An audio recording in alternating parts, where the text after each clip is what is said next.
Ready? I'm gonna put you back here.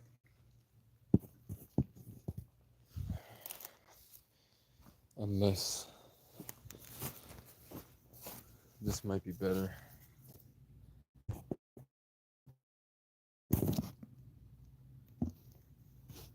Quick 10-minute live stream. Let me get this.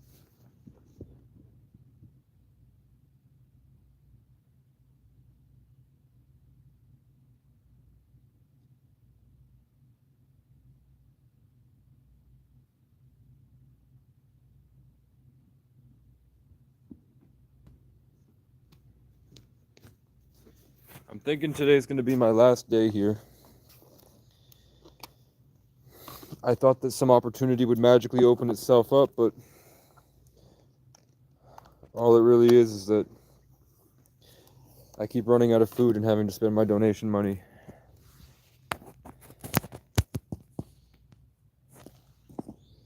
For the people who attention spans are able to comprehend this, this is just another reminder that the entire world, for the most part, if they have access to a cell phone, they've been lulled to sleep and their minds no longer work, their brains no longer work, and that the bandwidth that would be used to process common sense has been, I want to say subjugated, but I don't think that's the right word. It's basically been tethered and siphoned into some type of mind flayer artificial intelligence amalgamate in the Higgs field, the Higgs boson, structured upwards, that proves that information can travel through waves. But we know that. We know it's waves. But this is just a confirmation if you didn't realize that there's something that's keeping our vibration down. I want to talk about abortion. As soon as the egg gets fertilized by the sperm, there's something called the zinc spark. You can Google it. The zinc spark is when all of this light, this infinite almost, billions and billions and billions of particles explode at the moment of fertilization in that zygote. And then it all comes back in. It goes wow, like a big bang, and then it goes back in, and suddenly there's life in the zygote as soon as it's fertilized. I don't care. What the fuck is that? What the fuck is that? What the fuck is that? How come no other content creator gets aliens live? How come no other content creator has I mean, Tua Pre does. Tua Pre comes on and he makes content that talks about hive minds and Matrix and counterculture and talking about the hive mind in the Higgs field. And he gets birds that attack him. They jump at the camera. I don't get birds that attack me. I get stuff that tells me to stop talking. They haven't jumped at me yet, but we've got pretty much the same stuff. And it's a big thing that I'm talking about, guys. Why aren't the president elects talking about the fact that, in the context of this narrative, that as soon as the sperm is fertilizes the egg, there's a literal explosion that happens in the woman's womb, an atomic explosion that happens, and this beautiful fractal consciousness seeps out and then curls back up and goes in, giving it life. As soon as the sperm, the serpent, takes a bite out of the apple, the egg. In the Garden of Eden, the womb. On the tree of life, placenta, that grows on a branch, umbilical cord, until it's full termed and cast out to toil the soil naked.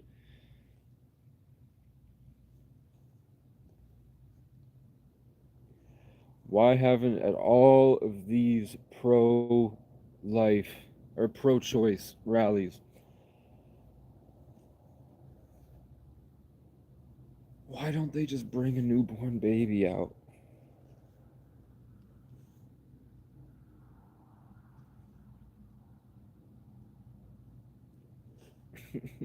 Why don't they bring a newborn baby out to the pro-life, pro-choice rallies? They're going out there and screaming at each other.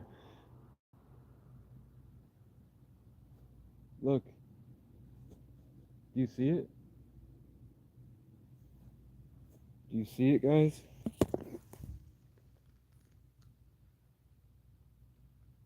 Do you see it? Look who came to visit.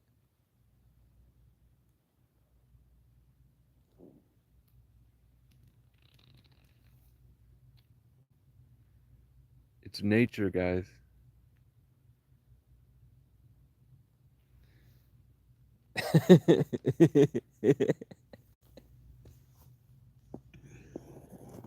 What other content creator on YouTube? Can you find one? Can you find another person on the internet that gets visited by birds?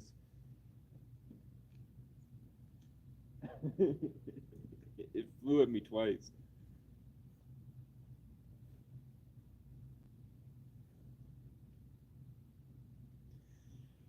And it flew in circles around where I was laying.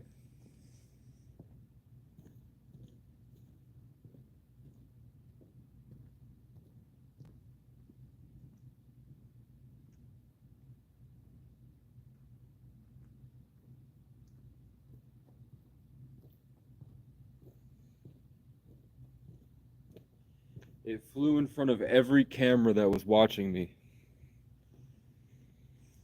Every single camera that's pointed at me, a bird in the middle of the night flew in circles around where I was sleeping, and then it flew and blocked all the cameras.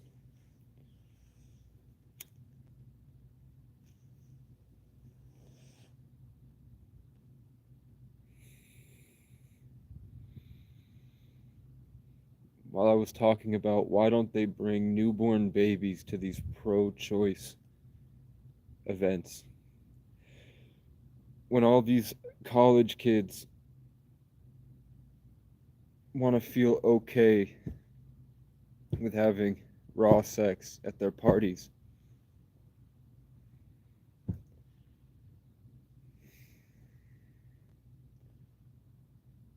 Why don't we bring a newborn baby out and make them stop talking? Tell them, shut the fuck up. Have some respect. We're people. Now stand back. If you're going to scream at us, leave. If you're here to have an actual conversation, we can do one at a time. But I want you to come feel this pregnant woman's stomach. A moth just landed on my charger.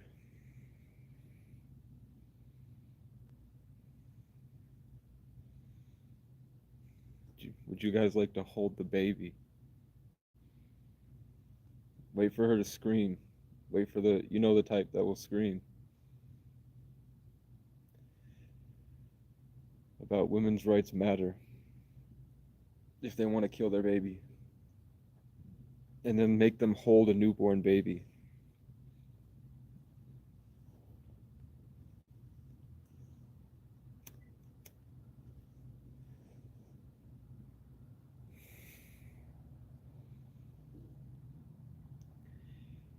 I have the one tarot reader that hasn't let me down. All the other tarot readers, like, people told me the tarot readers were demonic, and that what that is trying to open you up to the wrong way. Like, it'll give you the stuff you're looking for, and then you go a bit too far into it and you bring yourself into the dangerous waters where shit can go down. But there's one tarot reader that I call her my Wi-Fi wifey, that is for God. So she did tarot to bring in people from tarot and then slowly transition them back to God and Jesus. And she's the most consistent. She's the one that gives me what I need to hear the right way. The rest of them, it felt like it was just to build a relationship, and then they siphoned my life. And then they started to talk and act like me. They tried to steal my bandwidth, my data. My ability to create egos because 33s have a superpower. Because they're the most humble and compassionate souls, they're allowed to have the super egos.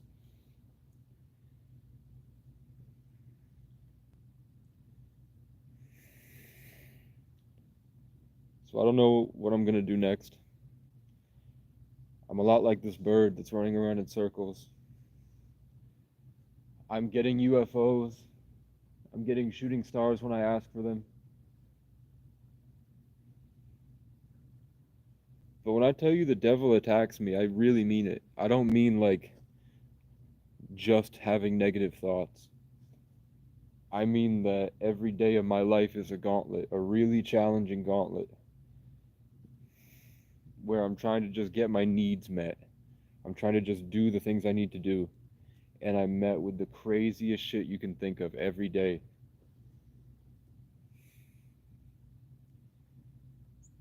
Like I'll feel attacked for weeks. And then everyone in my environment should have no idea what I'm going through in my head. Yet they're reiterating the things that I'm dealing with at me like an attack.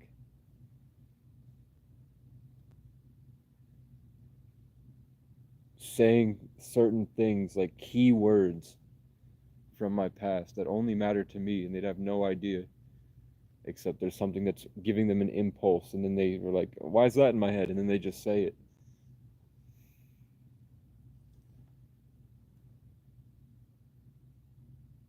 So I think tomorrow's going to be my last day here. I'm scared. I'm going to the place where the UFOs are and the aliens are. I'm going to the place where the God of the Wild told me if I stay there overnight, they're going to do whatever they want to me. And then I fell asleep in the parking lot a year later and I had a dream where aliens were telling me not to stay there. And I'm going there. Because I can't think of anything else, man. I'm single. I'm broke. I'm out of shape. And we're out of time.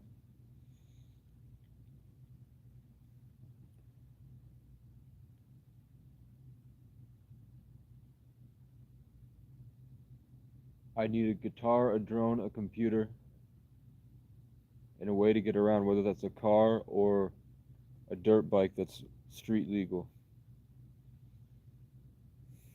I was offered a free yacht, but he ignored me when I didn't have my boating license. And it takes a while to get a boating license.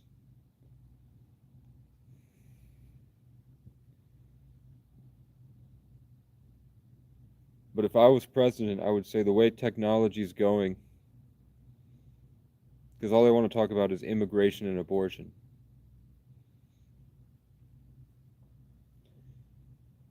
And taxes.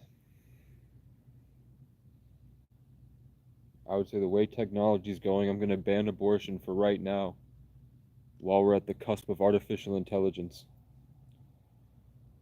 So if you get pregnant, turn this light back on. Turn back on. Bitch. I would say we have countless measures for. See, there's nobody here.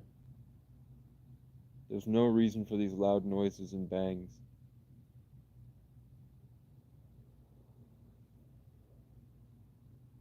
That was something taking a branch and smacking it against a tree. That was a Bigfoot. A fourth dimensional being.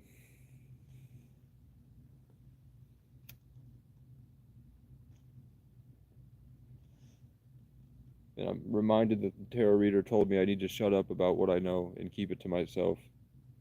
Because what I'm talking about is dangerous.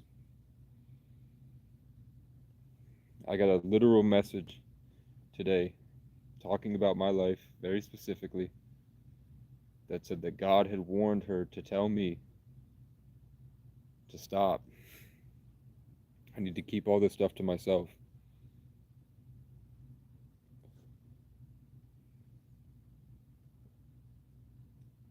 And they told me, we've been telling you this for months. And how many months? Every time I come on here, I say, I just got a reading that said, you need to shut up. Because what you're talking about is dangerous. The noises are picking up.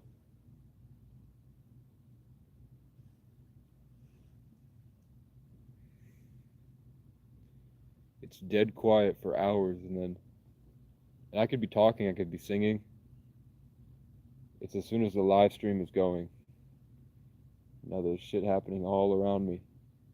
And a bird came in the middle of the night, a bird. And I think that was a peregrine falcon, I think. I'm pretty sure that was a peregrine falcon. Like, I used to, up in Newport, there's a place called Derby Crossing where I used to feed reindeer and elk every night last year, when a guy showed up when I needed a jump start, and I didn't tell anybody I needed a jump start. And he said he woke up that morning in Ireland Pond, about an hour east, and he woke up and God had told him, or the Great Spirit or Dagda or whatever it is, told him that he needed to come to that Walmart to jump my car. And he was right there and said, you need a jump start. Right as soon as I took a shit next to a moose, and then looked up and the moose was right there, and then tried to befriend it, and it walked away. And then he jumped my car and told me, I play this game called Realm of Kings and Realm of Gods on my phone. You should really try it. And then I went to a gas station, and I walked into the gas station to heat up my fried chicken in the microwave. And there was a guy in a suit standing there right next to the microwave. And then a Chinese immigrant, not really immigrant, but just a traveler that came down from Canada, a tourist, asked the gas station employee that this man in the suit was talking to, where's the bathroom? And he went, it's over that way. He did the Newport point, the white American point that I'm just now getting accustomed to. That when, for some reason, when they don't like you, they point and tell you to go. And that pissed me off. So I stood there and I waited next to him, trying to put all my anger into the room, because I was pissed off at how he said that, how rude it was to this old Chinese man that was like, okay. And then somebody else with long hair came up and said, hey, sir, where's the bathroom? To see if he'd point the same way, and the guy was like, yeah, it's that way. The guy was like, okay. And then I stood there for like 5 minutes. I waited until there was a connection, and then I stole the energy because I knew I was in my element, and I had the authority over the situation because I was in my zodiac year. So I took it. I went outside with it just to see what would happen. So I stood there eating my fried chicken, smoking my Black and Mild.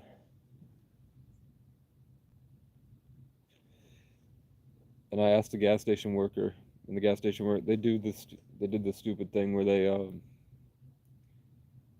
they'll bounce off each other for power, and then try to ostracize. So they did that stuff. It was a gas station worker that pointed across from me and started talking to the guy next to me, and the other guy was like licking his lips like a reptile, like. And then I went in to ask him where the bathroom was, and I could tell that he got attacked. He was drained after I built up all the energy and stormed the castle again. I stormed in. The guy in the suit was sitting there acting high and mighty, but I could tell he was drained and out of it. So I walked in and started talking to everybody, went to the bathroom, and I could tell he was mad that I had overpowered him.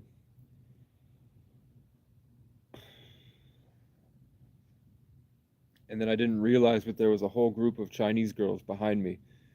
So when I stormed out after I had just conquered the place, when I stormed out and pushed the door open wide and walked out like a king, I looked back to hold the door for who was behind me, and it was a bunch of different races of people in this really prejudiced town. And it turns out that's like the one of the top members of our Vermont's government. And then I just went up the road, and then I went into this restaurant, and there was a giant polar bear stuffed that was like 11 feet tall. So I took a picture with that.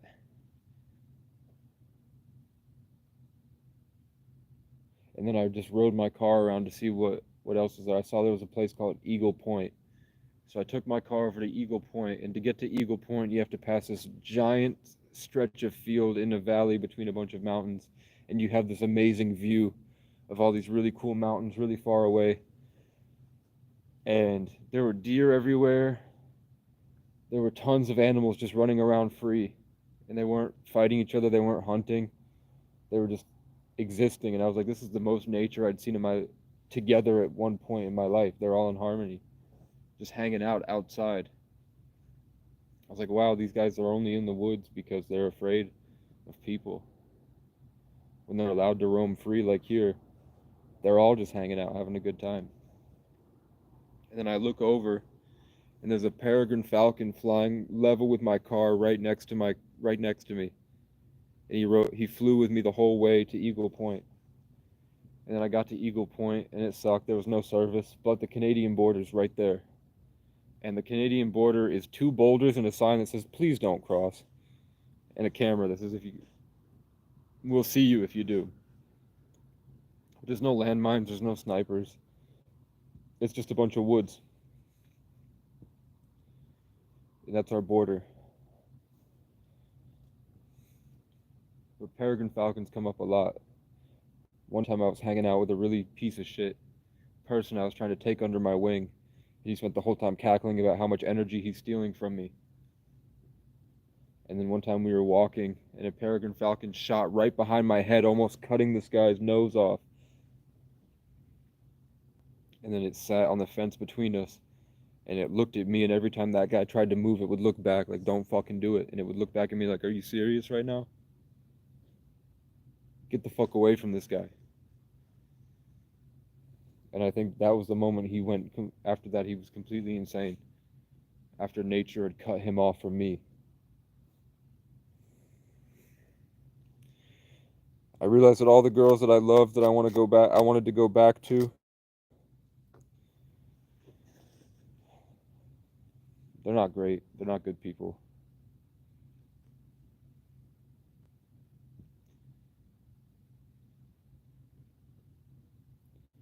I'm a warlord.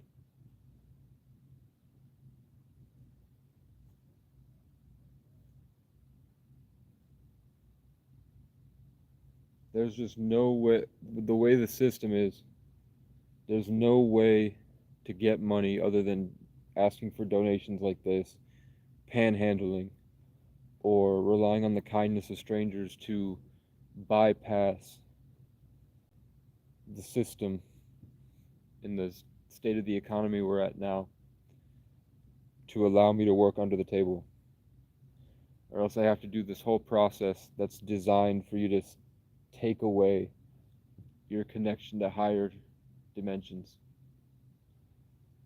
As soon as you get employed, you're at the whim of whatever any higher dimensional entity wants, because the whole part of submitting to an employer and signing your life away is that system was in place since you were born to allow you to have this narrative opening so that your consciousness can get invaded. And that's why many people across the country are doing the process called becoming a sovereign citizen. The process of sovereignty. Look up what sovereignty means. And what it is that you go back through all the legal processes that happened when you were born that you had no control over, and reversing all of those so that you're no longer able to be controlled by the government. And that's as deep as you want to make it, being controlled by the government.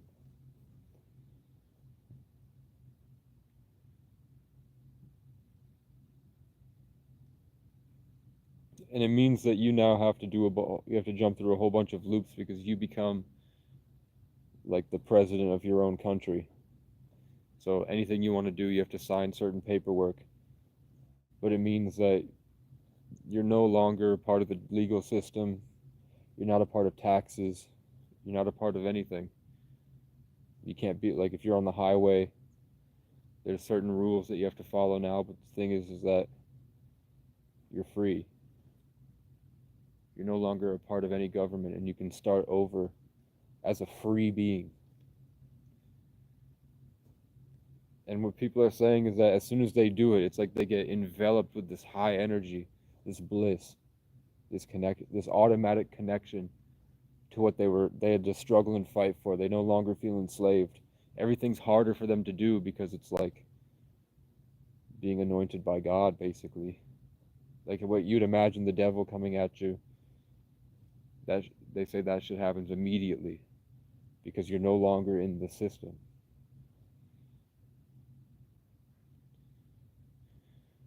So that makes sense. That makes sense to me because if I'm still stuck in a system I don't understand yet, in another unseen level of reality, and that's why police are puppets that only show up when I'm closer to feeling sovereign. Like I was free today. I had a huge breakthrough. It took a lot of shit. It seems like I go through these times where they harvest me. People that I feel are lower life forms, the things that they do disgust me. I just find them disgusting as people for what they'll stoop to do. Like people that should be enjoying a movie are sitting there cackling and twitching and going, trying to steal my sense of peace and then hold it over me. And the weaker I feel, the happier they seem to be. They have no sense of humor. When I look at them, they just look disgusting to me, and they know that I can see them for who they are, and then they start to twitch, and their head will tilt, and their fangs come out a little bit. And usually I'm stuck in a room with them trying to enjoy my life, and then it's just a big battle of lower dimensional entities vacuuming up all my blessings. And then if I go as low as they are, then the person that I thought was the nice one that was helping me comes in and kind of is amused by it. That I tricked myself. I put myself into a trap. Like going to work or going to sit in the movies or hanging out with a friend group and they take me somewhere, or allowing someone I thought was my best friend to lead me somewhere on what I thought was an adventure. It just seems like I wind up getting carted into a torture chamber. But then during that, it's like there's some type of power vacuum where I come back to a higher version of myself and I feel excited for the world again. I feel more put together. I feel at peace. And I see like my free creativity is able to roam, and I can see so much of the things that I want to do. So that makes sense why immediately there's tons of police, cops, creeps, crows, and crackheads. Come on.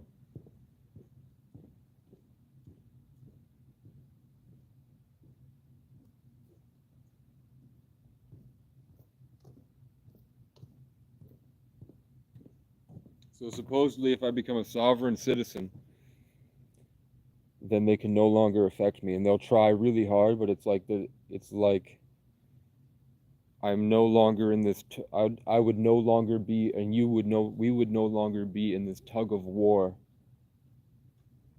for our own ability to retain information and energy. We wouldn't have to be subjected to fighting for it every day when we go out and have to joust for our focus when we drive down the street and when we go into a public building and there's tons of people around and you have a little bit of hope and then everybody goes on attack mode and they start checking their phone and looking down and grunting and stomping. None of that would be able to affect you anymore because you're no longer a part of that network. You're just a shining light, an embodiment of a feeling that they could have if they chose better for themselves. How's that feel? How does that feel?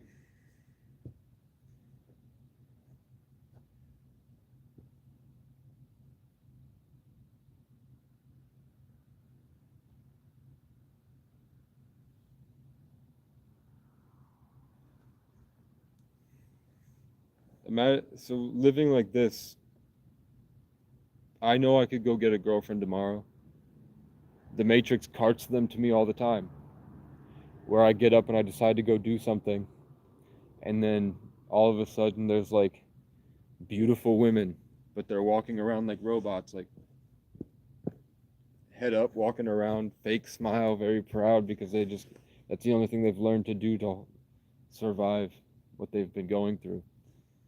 And I can feel that they're hollow inside because their authenticity isn't able to shine because of the system that's been conditioning them.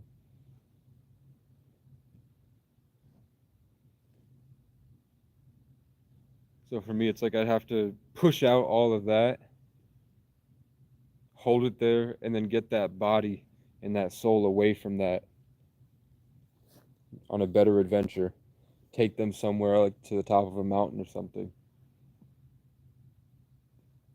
And have them there long enough that they can let go of that whole life and watch it disintegrate and evaporate back into its raw materials, and then their soul can shine again. And then usually I let they go back, and then they're worse I left them because they don't have the knowledge I'm talking about. So something doubles down on them because it feels the light that I just allowed them to harness and embody, to hold on to let themselves be themselves. So to me, the reason that it feels like there's a blanket atop these towns, the Matrix is like a blanket over the town, and it's always trying to find its way into you. So I know I've been able to, in the past, I've been able to meditate away from that with fasting, sunlight, probiotics, ashwagandha root, maca root, like I think it's called GABA, but a bunch of different vitamins and supplements, zinc for men. I don't know what it does for women. I don't know what ashwagandha does for women, but for men it worked. It helped me. And then a lot of isolation, rest. Like sometimes I'd be in bed for days, and then I'd start off very slowly, learning how to maintain that vibe, and then I'd grow with it and persevere. Then I would be able to have breakthrough moments where I had one conversation with a girl and she's would be in love with me for years, just because she could feel the feelings that I was able to house. My energy would shine through the phone. I wouldn't have to talk.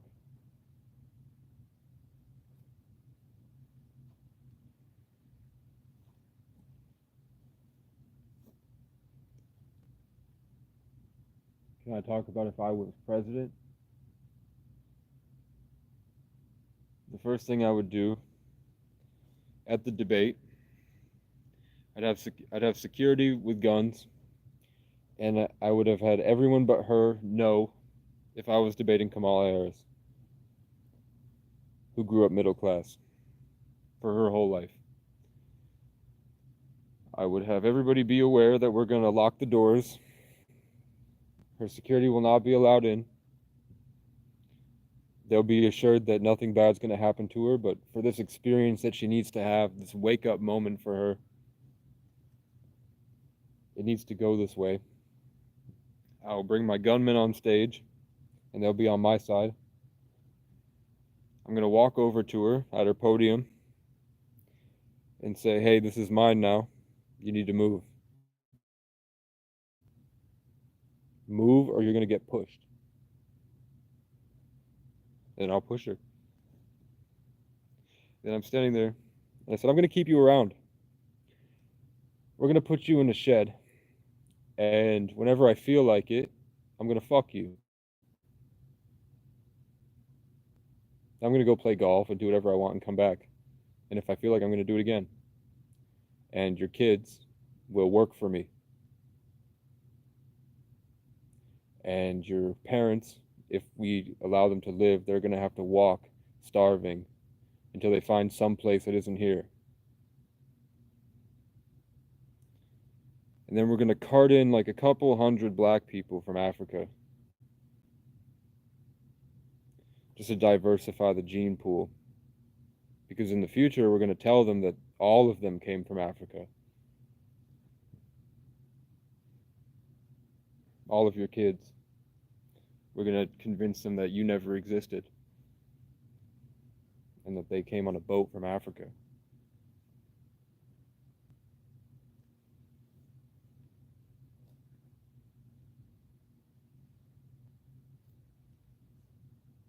How does that sound? And then she'll be screaming for security, and her security's not coming. We'll drive her insane. We'll have her screaming and cackling. Maybe we'll bring in a tree and chain her to the tree and have her sit there while I explain the zinc spark and fasting sunlight probiotics and how you're designed to connect to a higher dimension of consciousness that happens when you're able to get away from diet. And then we'll make Kamala lift her shirt and be like, that's a lot of body fat you got on there. You're not very fit.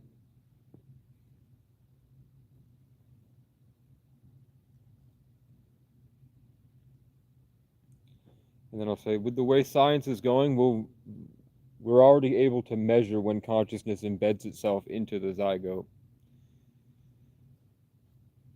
As AI progresses in the near future, we'll be able to monitor that exact change a lot quicker. We'll be able to really get into when the soul hits the zygote. And when that happens, as the Big Bang, the same way that there's this big explosion that we grow from, if that really was the case, then that mini Big Bang inside of us, when the sperm takes a bite out of the egg, will be measured. And then when we get to a just conclusion about when life enters, then we will make a choice on abortion. But for now, we have a population crisis. Everyone's talking about this war on China because they outnumber us. We need as many people as we can get. So we're going to ban abortion altogether. And if you don't like it, maybe wear a fucking condom. We told you about science is getting better. We're already able to give you vasectomies and reverse vasectomies if it's that big of an issue.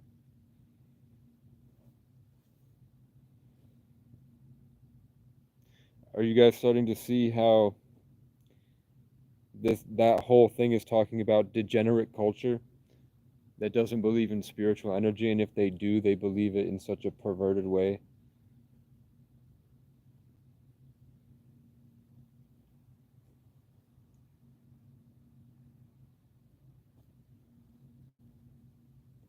That would be my stance. The next order of business is that all these countries are being run by systems in place where Joe Biden was able to run a country fairly decently from the beach. Trump was able to run a country fairly decently from a golf course. I would be inviting the Putin, a delegate from Africa, a delegate from the Indian reservations, the indigenous reservations, someone from Somalia, someone from Ireland,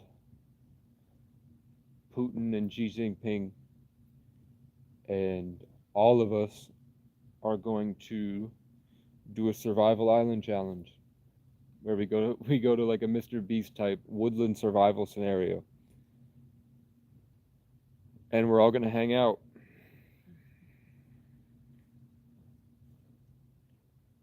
With just us. We're gonna cook food. We're gonna hunt squirrels. We're gonna go fishing together, and we're gonna sit away from the world for a long time, maybe 60 days. Give them a break. They've been doing it their whole lives. And then I thought about how cool would it be if we got Trump to put on a mask, because we have like very, very good masks, and have him sit out with the homeless people for a couple hours. Have him go sit in the graveyard in Morrisville that they trespassed me at and watch how long it takes before the police are on him. And he can watch firsthand at what it's like, because he's never had any experience like that in his life. Trump has never been broke. Trump and Kamala and any presidential candidate have never been broke. They've never been hungry. The people that are running the country have never been hungry or cold.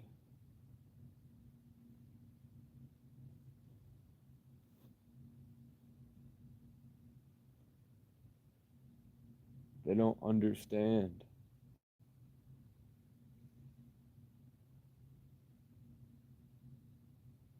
And that's the case for most of the people voting on either side.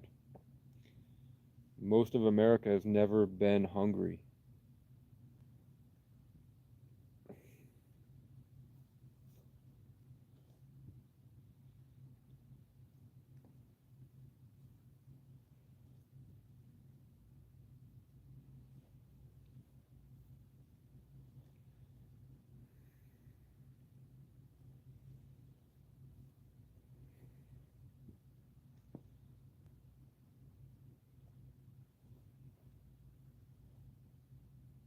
So I would have them agree to come into like a Terror Dome type situation where they can be watched, so that Putin can't just put everybody in a headlock and kill them all. Not that it would really make a difference. Like it's better to know your enemy than to defeat him. Like if he kills Xi Jinping, he's starting a big war, and the next person might be worse. It's better to reason with an old man.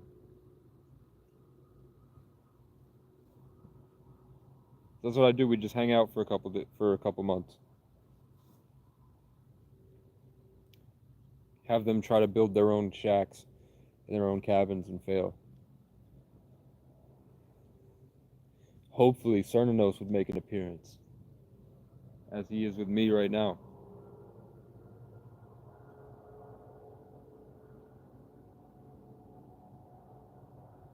That's what I would do.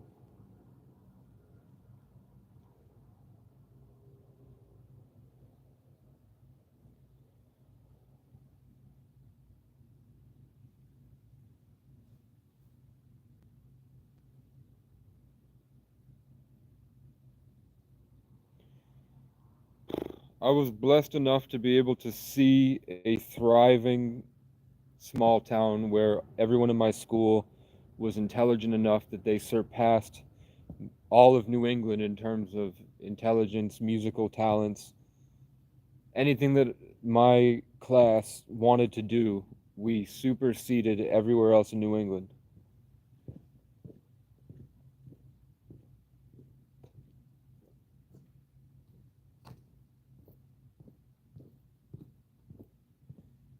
Everyone I graduated with went on to be special ops, like the top tier of the military.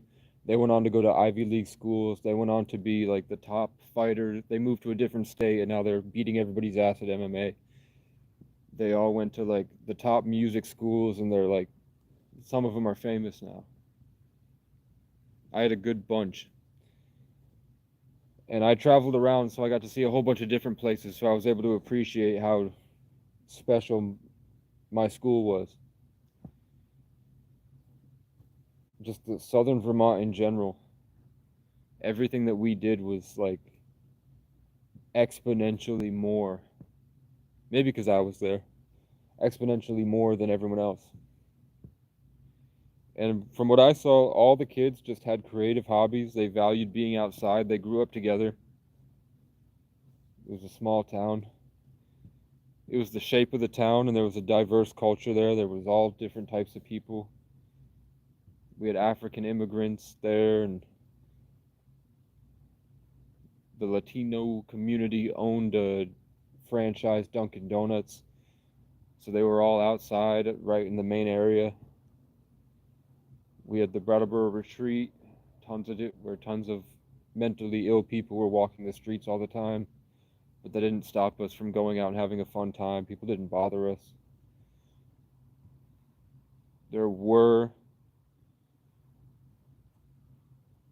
I know the police weren't really raping people back then. Now the police are raping girls. But back then, there was a couple people that would stay outside this one street, and if a girl went down that street, it's pretty clearly she would get kidnapped and raped and then dropped off. We had that. And she didn't do well. Now she has kids. But she was the town fleshlight.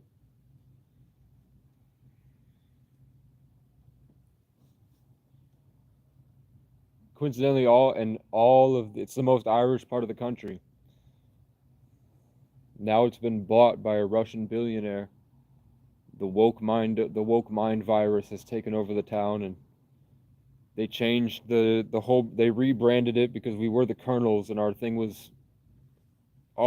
mascot didn't exist, and we just had a logo of two crossed swords and a big C on it.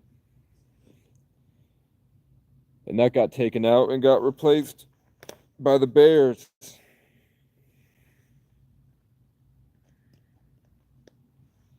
Because they said the Colonel is too much like Colonel Sanders, a plantation owner. They're like, no, that's Colonel Brattle. They call it Colonels because the town was founded by a colonel. And he made an epic, really cool town. I don't think they were that hard on the indigenous. They probably were. But from what I've seen, they kept the names of the places. But that could have been later. It's been 200 years since that happened. And there's no reservation nearby, so they went somewhere.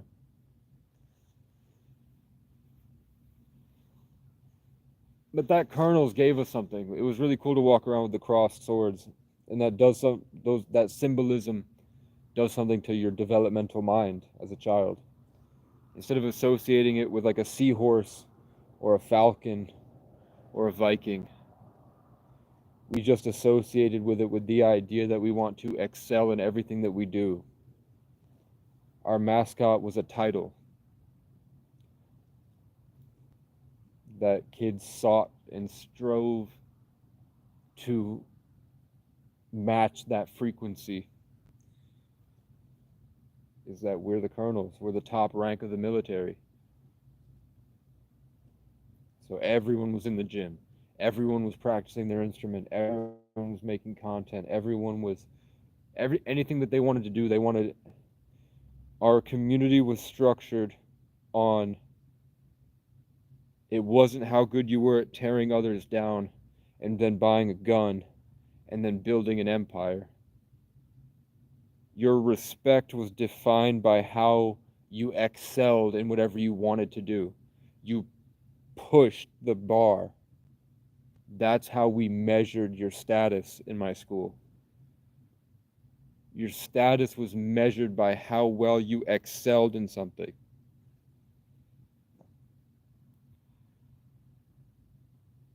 It was art. Like all of life was viewed as an art form. And we had that. It was just all the C and D students couldn't comprehend that, and they had parents that were still white pride and white privilege. So they fell into the games and the gossip and the way that they talk with the pointing and the drama of everything and natural ostracization of freedom, because they felt like their way was the right way. So it was a lot of me just standing there, and I thought it was really funny that they were all trapped and depressed under a blanket. And then I would walk in after I just spent a couple months in a town very far away, rampaging through a program trying to get myself and a bunch of kids out of that blanket, and then I would persevere and shoot up and cut through, and then come back with a job and with a bunch of girlfriends. And all these kids that had no hope would see me just 2 weeks ago I was there with them, but now I'm buff. Now I look better. I'm filled out. I'm tan. I'm taking care of myself. I'm talking way better. I'm more functional. I'm more put together. And I have 2 girls at my sides. And they're stuck there, and I get to go down to the lake because I fought like hell for 2 weeks, nonstop. So all those kids got to see how quickly you can shoot to a better life. And I did it over and over and over again. And then when I was done with that, I went back to my town. And then I came in like that again and again and again. So nobody wanted to hang out with me. I just went and sat down at the popular kids table. And I didn't say anything. I just sat there because I was excited to hear what they would do. So I went and sat down. There was 2 tables in my economics, my food class with Miss Cormier, what's it called? Culinary. In my culinary class, it was a popular kids table with all the kids that played sports, and there was the losers table with the uggos, the kids that were ugly and weird, and the kids that were pretty and buff and popular. So I sat down at the pretty table, and coincidentally the only spot open was right in the middle, so it was me, and then the quarterback was on the other side, and I just sat there staring at him like this, because I wanted to see what any of them would do. I wanted to say if they'd ask me to leave. I wanted to say if they'd ask me what I'm doing, and I wanted to see if they'd do anything. And none of them looked up for like a whole day. They just had their head down for the whole class, and none of them looked at me, and I was just sitting there. So then I patted the table, I got up, and I walked over to the ugly people. And I was like, "What's up, everybody? What's up?" I sat down, and everyone was laughing. I made it really rowdy. Everybody was having a good time. I got everybody's names in front of these kids that were completely silent. I was like, "What's your name?" "Oh, that's cool. Where are you from?" And we just went back and forth. I was teasing the ugly girls and making them laugh and stuff. The girl tried to sit on my lap, and I stood up, and I was like, "You're not doing that." And I walked to the bathroom. "You're not sitting on my lap today, bitch."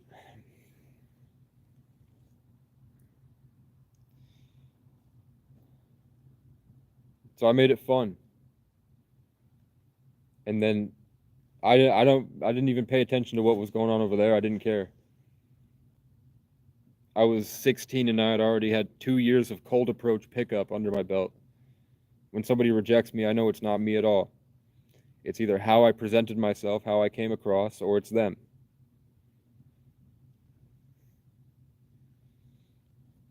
If I put myself out there and I get rejected, it's either my presentation, the vibe that I put, the technique that I used, the way that I came across, or it's something on their end and that has nothing to do with me. So I didn't feel bad at all that they treated me like that. I actually saw it as a challenge. I thought it was exciting for me to go over to the next table and then cause a riot.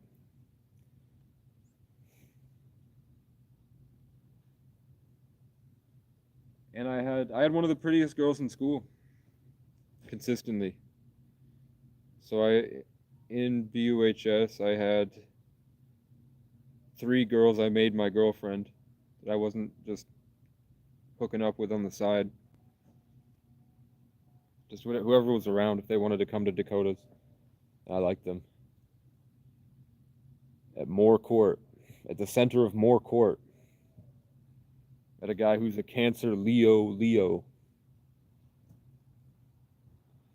named Dakota Woods. And I'd go to his house and I'd fuck girls in the back room behind his bedroom in the tiny alcove behind him while his mom played Bejeweled Blitz downstairs.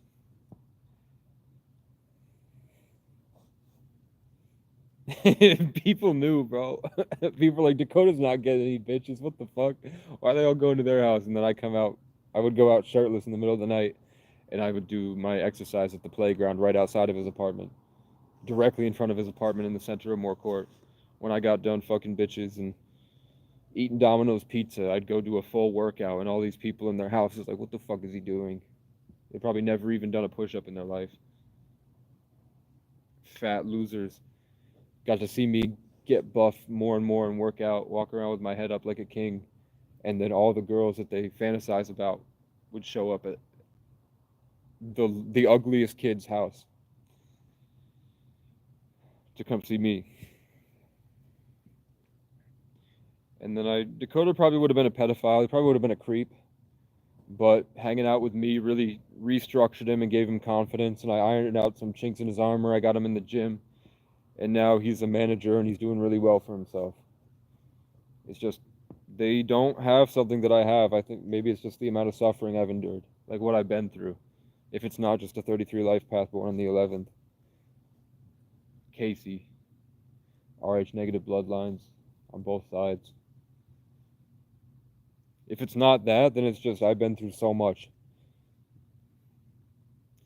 that we're not relatable people.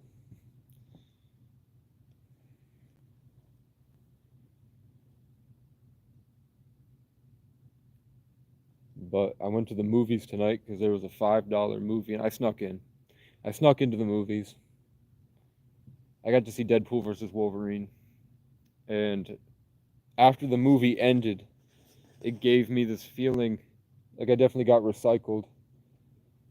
But it made me realize what everyone feels when they go home and they unwind to their apartment and they're able to come back to feeling and how potent that energy is to go outside in the morning again and tackle life. And then I had police follow me around and follow me through a gas station, and then people were spitting on the floor at me when I walked by. Because I was happy. That's showing, like, I felt a little bit of sense of peace.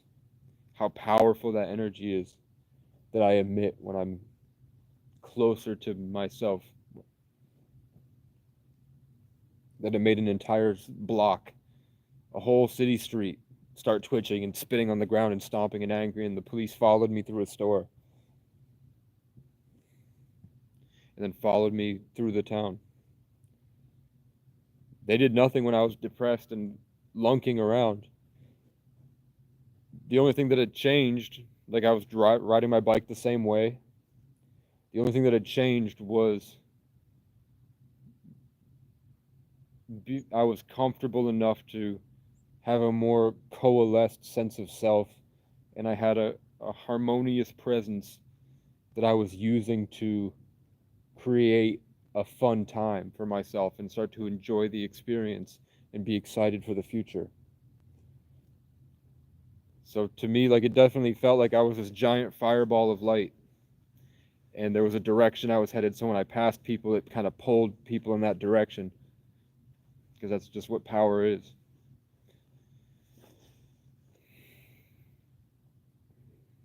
It's also showing where the world is at, because I got that way just by sitting in a room and watching a movie.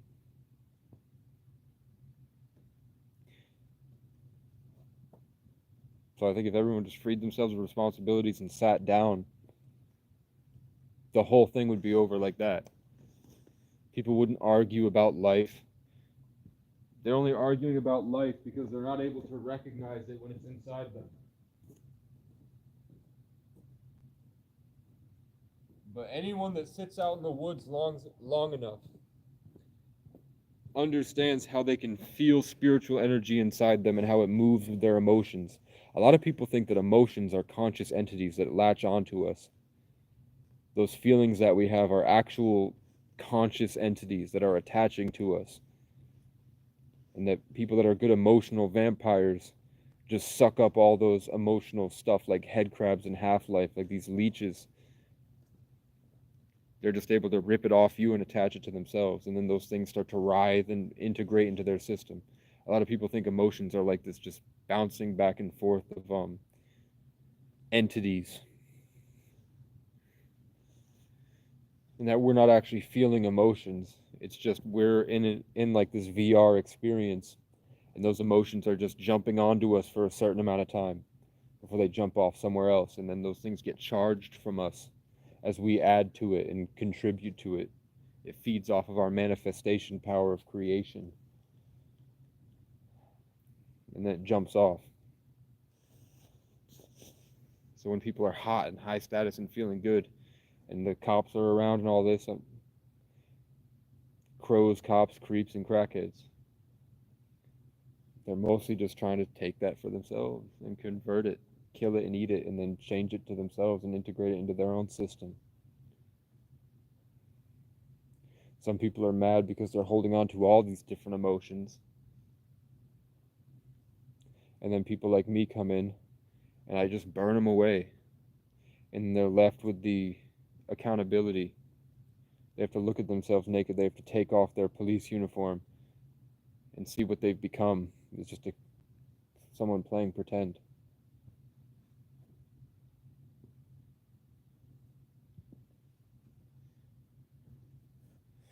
So I'd have to get buff, get a drone, get a camera, get a computer, get a guitar, get a car, get a e-bike or a motorized bike, get a dirt bike, get a gun, get a BB gun. I have the sleeping gear, but need to get a new pair of socks, a couple new pairs of socks to keep me going, so I can travel lightly. When I eventually move all this stuff, I'd want a boat, and then I'd have to, once I had most of that stuff, then I could go around and find someone to be able to house the stuff at their land. That way my family has the means to enjoy themselves, and I can leave them at peace before I set off on the grand adventure. I know that my dad at least like can have his boat if he wants. You can get my dad his boating license, and he can go on the boat, and he can go enjoy the boat by himself.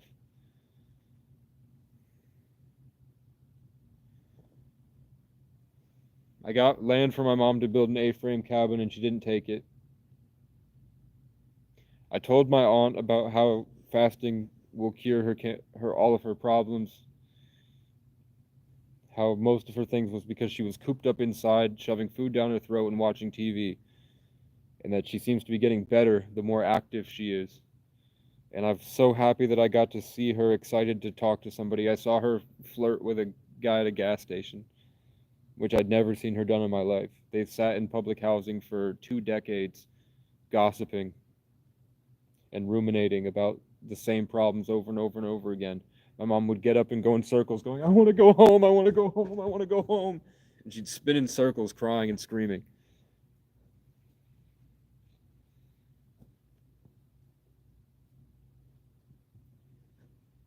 And she thinks she has a degree in psychology.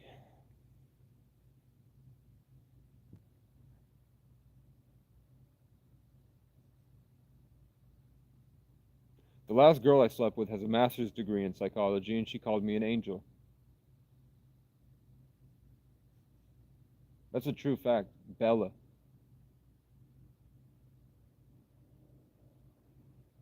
But I didn't sleep with her yet.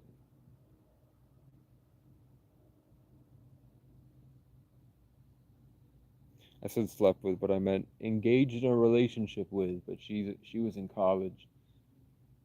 And now she's not in college. And I think she's only an hour away, but I don't feel like I'm ready. I feel like I'd be a disappointment. But she called me an angel.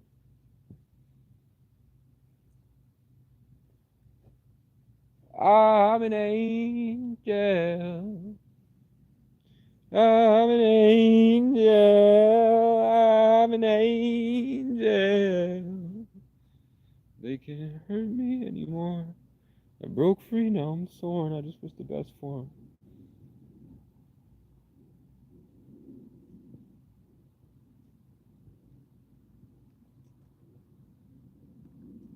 would need a computer, plugins, car.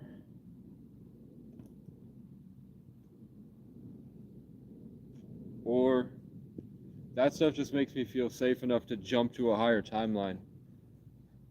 Because when I don't have anything, I kind of revert very quickly into confusion and staring up at the sky like, am I on the right path? Because I have all these ideas, but there's no way I could get them to come to fruition in the amount of time that I'm allotted. Like, I get shown all the amazing things I could do and my potential, but then I look and there's no way I could get it.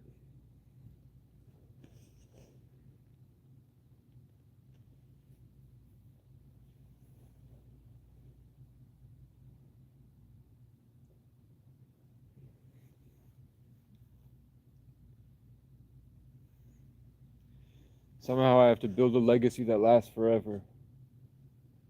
And I've been given so much stuff, so many opportunities.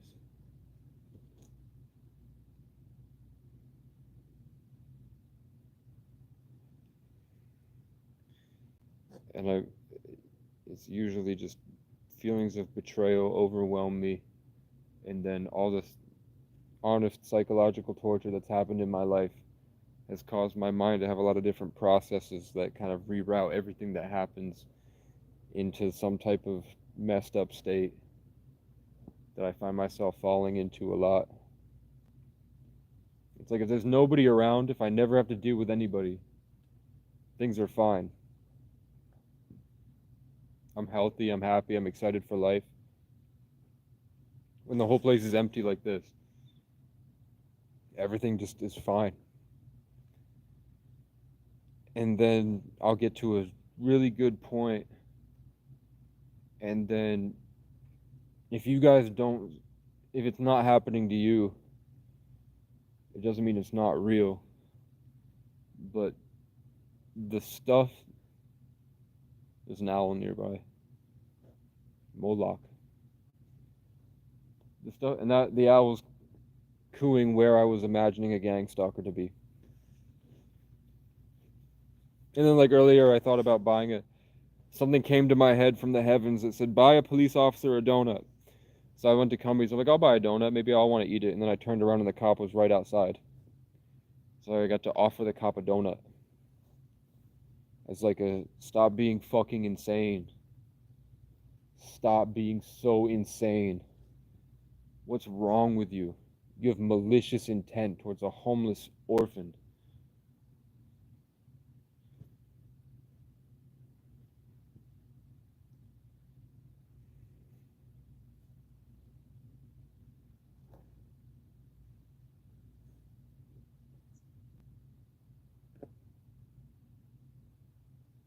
So I'm gonna sleep. I'm gonna go back down to the river. Someone donated $100 after buying notebooks, food, the movies, and I bought a couple chargers because my charger's broken. So I bought chargers, which are expensive, but I need them, and now I have replacements because after the floods, and I'm trespassed from Walmart. And that Walmart's about 3 hours, or no, it's about 2 hours away from me. There's no Walmart within 2 hours bus ride for me now. So when stores get things like chargers here, they go really quickly. So I waited for the truck to show up. I sat in the woods over here and waited for the truck to show up. As soon as the truck got there, I got in and got some chargers. So that ate up my money, but it's on stuff that it wasn't a waste. I didn't actually spend it on the movie because it didn't go through. And then I snuck in. So what else did I spend it on? I spent it on food. I did have some McDonald's. And that's like, I don't know, probably it's about $4 for 2 McDoubles. And I had it for 3 days. So that's 12. And then the chargers were 10 each. So that's 20, 32. And then the rest was dollar store food and socks. And I got a hairbrush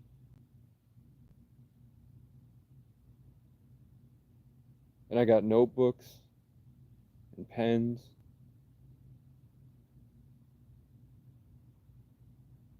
And there was something else I bought. It's not coming to me right now. Oh, I bought that phone. And that phone turned out to be stolen. So now there's no way I can get into that phone until I have a computer, and then I can try something. But for the most part, once somebody buys a Samsung A03s and they log into their Samsung account, unless they give me the email and password to log in and then completely reset it, that phone's just a brick, and they knew that. So I went all the way to St. Johnsbury, which is the other side of the state. I took a bus all the way to the other side of the state, and I endured crackheads and violence and crazy alien people on the bus ripping at my spirit and all the shit that I went through for days just to get a phone that doesn't work.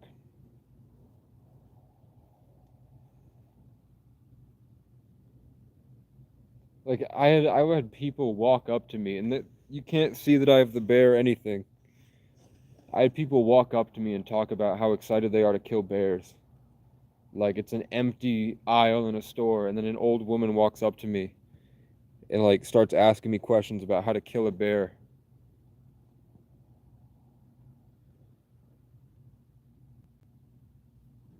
She's talking about like I just want to rip its insides out and take it for myself.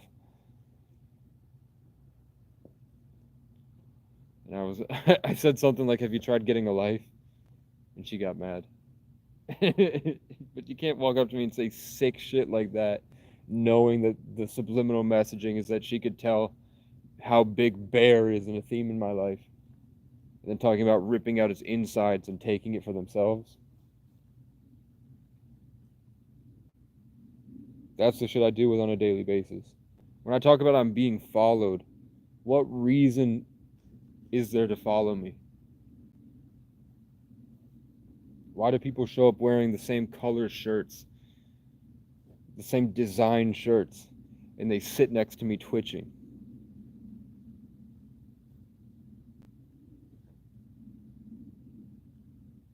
And then like the one time I lay down and watch a whole Let's Play. I never watch Let's Plays anymore. I used to all the time. I went back and watched one of my favorite content creators do a Let's Play, and he was playing a game where I was like, finally, I feel like I'm 13 again. And then immediately it's like, this game is about someone named Casey that awoken to the secret about the government, and the government was trying to kill him, so he embedded himself in a private server away from people and hid himself, where he's the only real person in the game. And he's forced to go back into ancient energies and bring out the ancient code through the game for the player. And then a bunch of crows started cawing. And then I looked up, and there were crows surrounding me on top of the buildings, just watching me while I'm laid down in a field over there.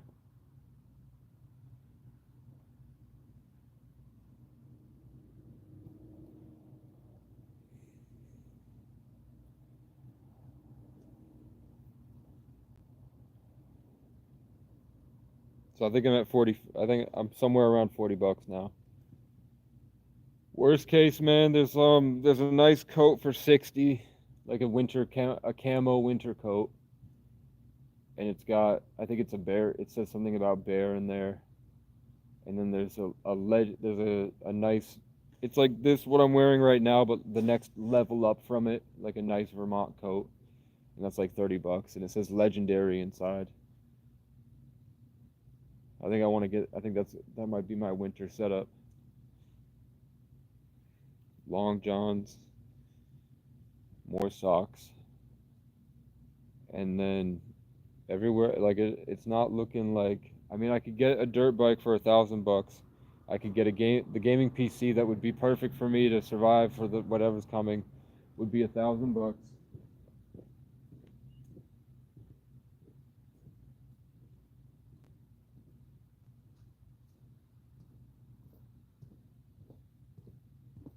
And then there's something called Skyroam Internet. Skyroam Internet's there. That way I can get around. It uses self-services Wi-Fi for computers, and it works really well. So I do that. Then I could get, there's this nice high-tech drone that can do everything I want for about maybe like 150. And then that's a source of income because drones take videos. So I'd go to like realty places and I'd be like, hey, I'm traveling. I have this drone. If you'd like me to do a quick flyby and edit you a nice video to put on your page for showcasing these houses. And throw me, these are my goals. Anything you want to throw towards that. Look at everything that I've done. I went from 10 views a month to 30,000 views a month.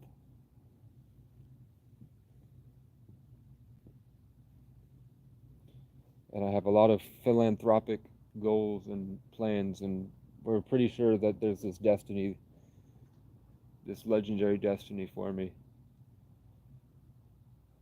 So that's all the stuff I'm doing. I can give you this service real quick, and then in the future, if you get a nice deal or a bonus and you like what I'm doing and you want to support the revolution, throw it my way, and I'll use it for something. And I do that, I just walk around a whole small town before I leave. And then I probably have a bunch of other cool stuff by then, like an embroidery machine.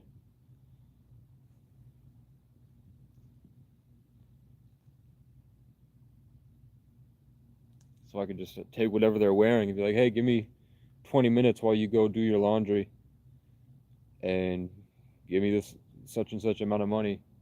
I'll put one of these patches on your clothes for you. And I got a bunch of really cool designs, like leaves that go down the shoulders. So I can give you this cool new leaf going down your shoulders on your favorite shirt.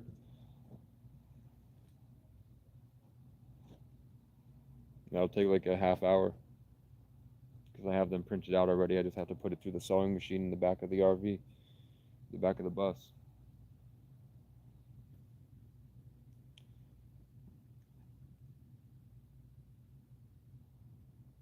But I feel like that's a crackhead rainbow gathering type. That's not a legendary story from God. That's not living my life as a character of my own movie. That's just surviving.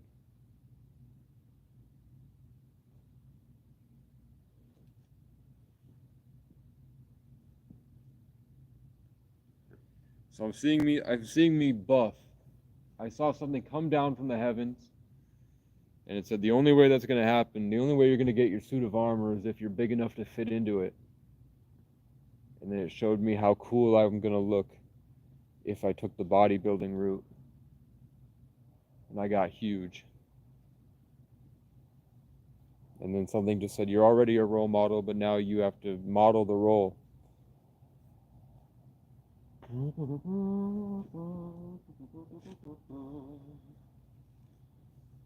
But those things also attack me when I feel hopeful. And now there's the gang stalkers. And it was a lot worse in 2020, I'll tell you that much.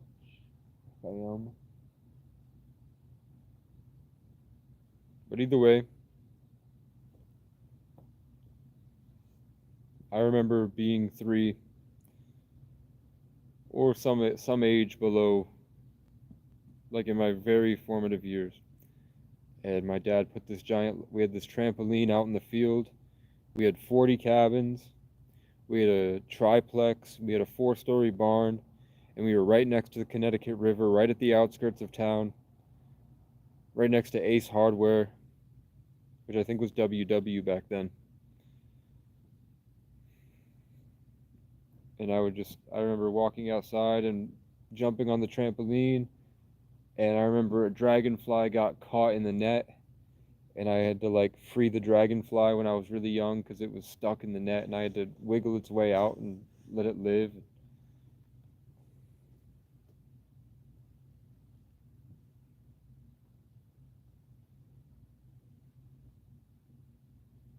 And it was in such a small town that everyone knew everyone, and there was a motel next door. And my dad went on a walk with me and one of the girls that had moved in that was my age, and I think my mom took pictures of us and then put it in a scrapbook, and the scrapbook had bears on it, bear paw prints, and it was covered in bears. And the same voice that I had tuned to my spirit guides or my higher self was present with me when I was 3. I can remember it clear as day, communicating with whatever that is.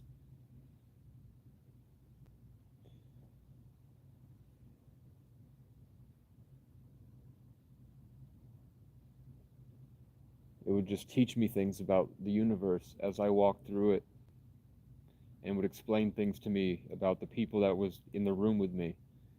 When I had questions about why are they like that, it would tell me about why they're like that in depth, in a systematic way, talking about history and social constructs and limiting beliefs.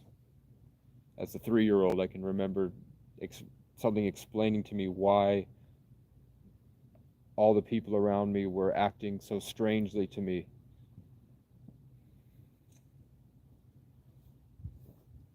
I might have been older, but definitely below 7, because I definitely wasn't in school yet. I might have been in preschool. I remember I was really angry that there was a kid named Missy that kept changing the channel from Diego to Dora, or vice versa. And there was something I didn't like. There was something about the color scheme I didn't like. Like either Dora was too high pitched or Diego was too stale. Like Diego's color scheme is just brown and orange, like completely brown and orange, and Dora had all these different colors. So I was really pissed that they were changing the theme that was coming from the TV, because those colors would dance around my mind, and I saw it vividly.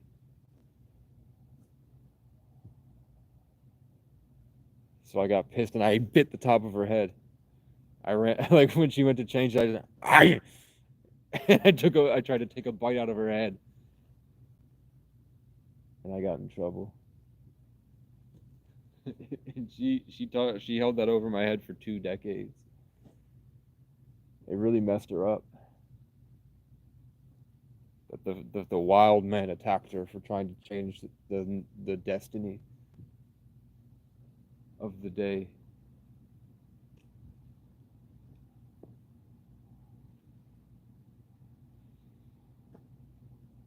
I used to be a serial killer. I used to get people in the worst ways. Like my cousin Ariana was a girl and she had long hair. She's not my real cousin, but I knew that long hair for girls is important. So I took a helicopter when I was really young and I twisted her hair up with it, because she said something that was rude. She did something I didn't like. There was something that she did was like, now I can recognize she was trying to siphon social status and perceived authority. She was trying to stunt on me. So I felt that power game that she was playing, and I felt the darkness that was coming from her. Now I would call that being born in the dragon year, or I'm a cat year. So that darkness that I feel is just the cunning scales of the people born in the dragon year. So that thing would come at me, and I would get really mad at it, so I fucked her hair up. And then the next memory I have of her is that there was a whole colony of bugs living in her hair. Like they pulled her hair out and there was a bunch of flies just walking around on the top of her head, under her hair. And I thought, that's very fitting. But I can remember that I always knew that those flies were representative of the thoughts that she has. Those flies are things that she needs to flick off, and she's not, so they're infesting her. And I don't have that.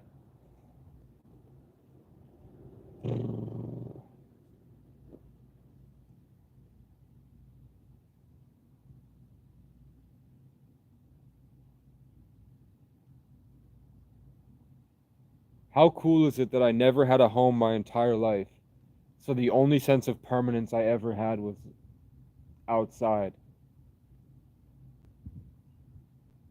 Like I walk around so happy all day, and everyone else is so stuck in their minds in like fighting through a war zone. And I'm riding through because this whole place is my bedroom.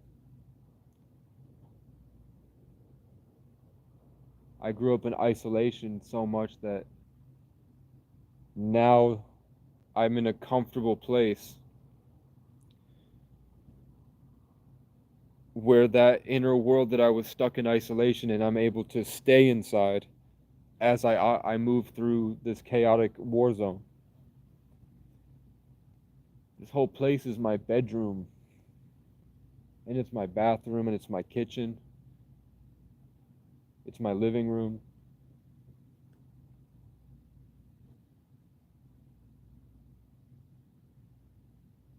And there are people that still think that like the inside of this RV right here,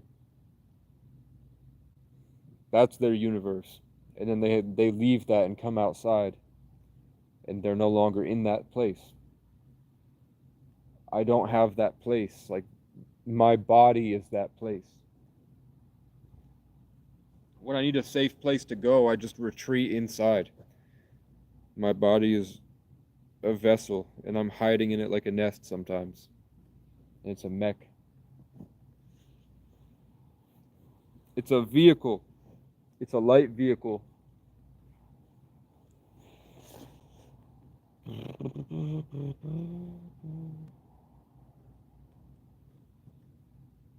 let's see. I don't even want to read the comments, bruh. I just want to see if it's still going. It's still going, bruh. Fuck you. Fuck you. Go fuck your mother. Have you guys done push-ups this morning? Have you made any progress? Have you grown?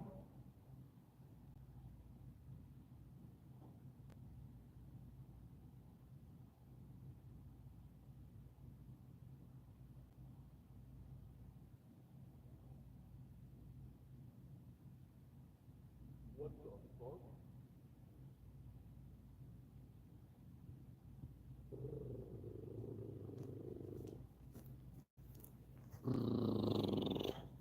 Who would have thought the Hawk 2 girl would be the most authentic content creator?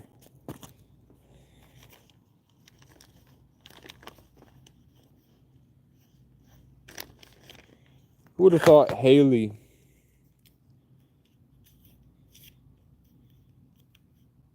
would blow up this year? Haley Welch, the Hawk 2 girl, the Hawk 2.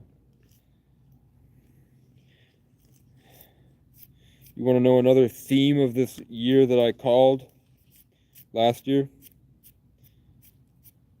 That the biggest videos and the biggest content creators would be centered around something to do with living out in the forest.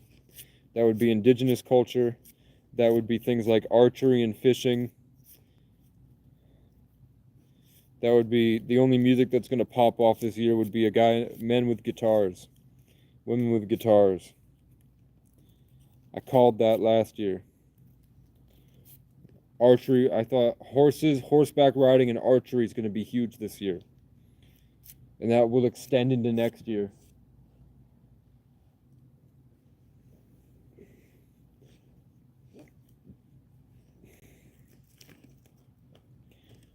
And I knew all that. Isn't it weird how when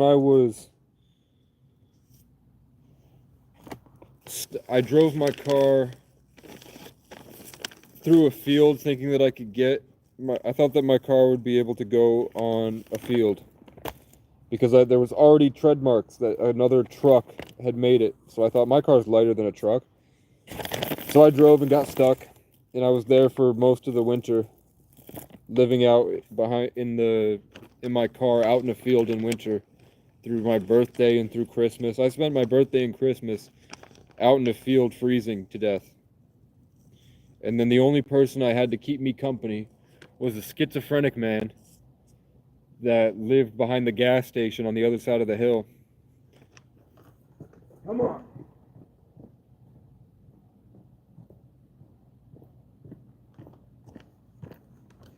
And he would show up. Every time he showed up in my life, I could tell he would do things like pretend that he's picking at my hair and then throwing it to his friends. But they're not his friends, his coworkers in the gas station.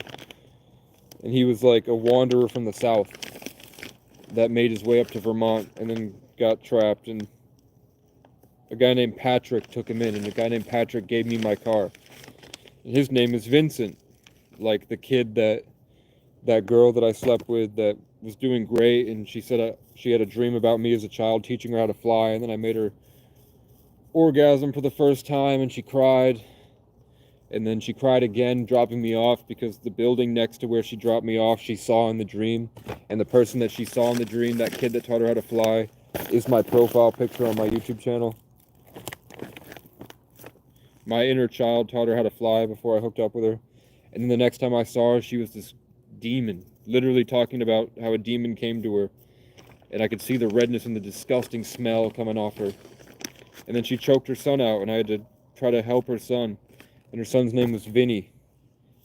And then when I got in the brain injury and I was dating this girl, she took me to a guy named Vinny's house, and then she did her hair up and went in and left me in the car. So who knows what they did. That sucked because I really loved that girl. And then the girl before that, there was a guy named Vinny that everyone was trying to get her to leave me to be with. And then when I broke down in Randolph, the person that ran a recording studio's name was Vinny. So every winter, people named Vinny come out of the woodworks, try to fuck me up all the time. And now Facebook keeps recommending this guy named Vinny that's friends with. And then the whole time with those Vinnies, I'm dealing with people that are Leos or have relation to Leos. Some huge thing with Leos. Like one time I went into one of my girlfriend's brother's rooms, and his name was Leo, and his best friend's name was Vincent, and they were playing a game called A Way Out. And in the game A Way Out, you play as a character named Leo and Vincent.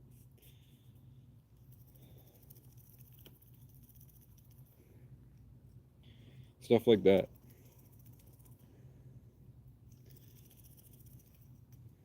What was the point? Oh yeah, that was the only person I had for that month. Nobody messaged me on my birthday. Nobody messaged me for Christmas, I think. And I stayed out there writing my movie, writing my TV shows and my album.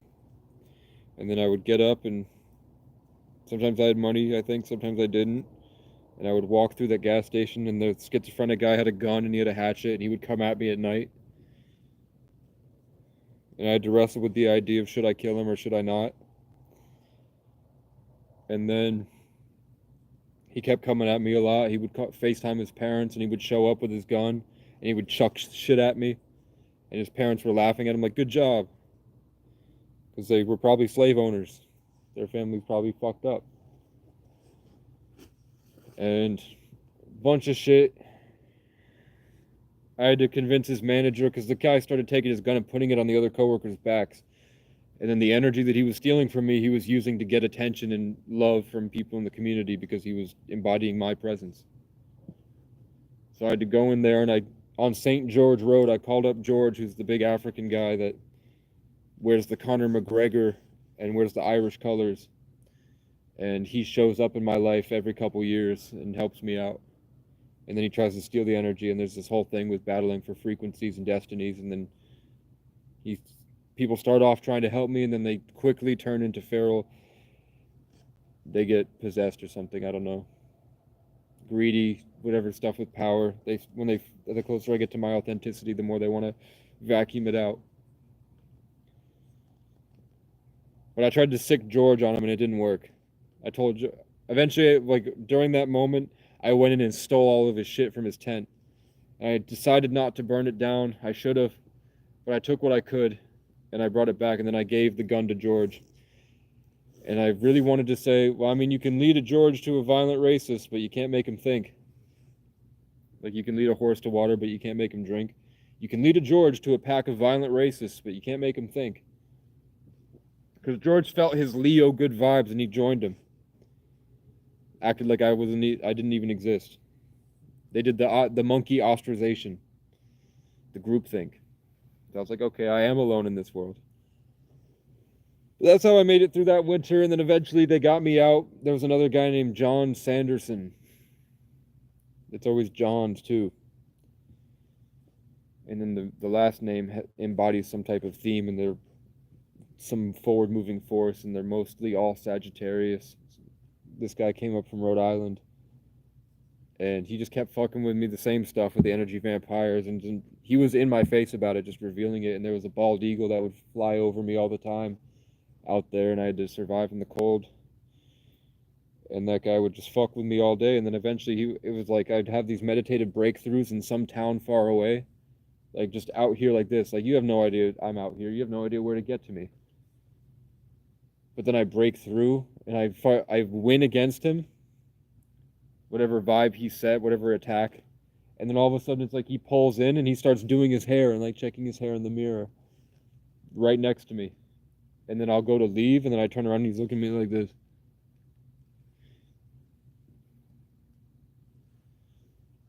He said he was trying to use my spirit to become famous.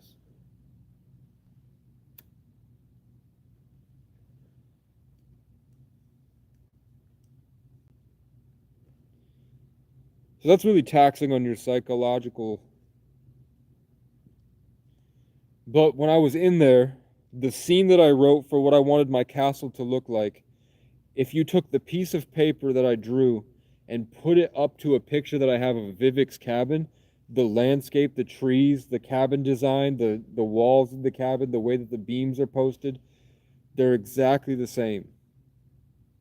So I don't know if I created that or if that thought for me to create was outside of space and time. So I knew I was going to end up at Vivek's cabin. So I drawing myself there because I was going to be there. But either way, it's completely identical to where I had the keep in the first, like the second, one, two, three, in the fourth scene of my TV show Wildfire.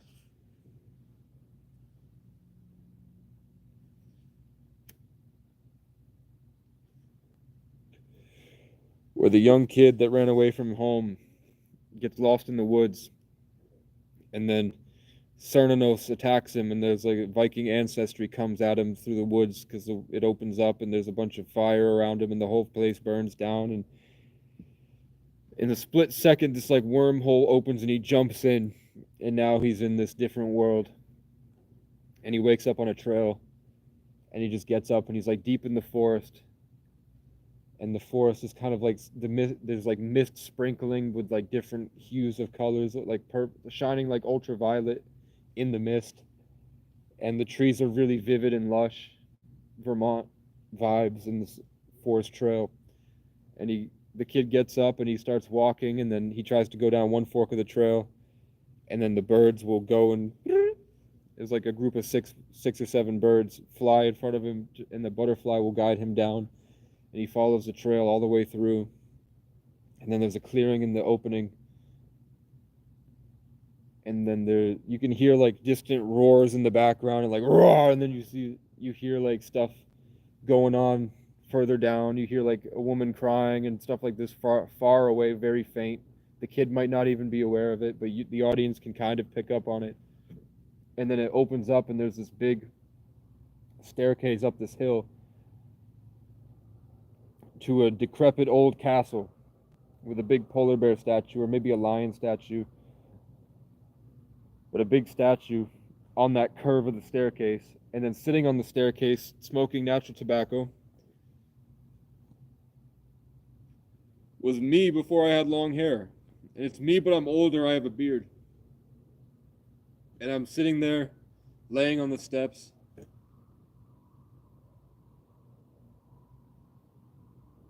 and I shoot, so I go like this, and I spit a little fireball on a leaf, And as the leaf falls, the fire goes around the leaf, making it into a green heart. And then it falls down next to me, and I'm just sitting there looking off at the distance. And then the kid tries to come closer, and he gets to the stairs, and I look over. An older, war-torn version of me that's in the decrepit castle. That's like seen many battles and is just trying to relax and just rest in his fallen kingdom. And I look down like, hey.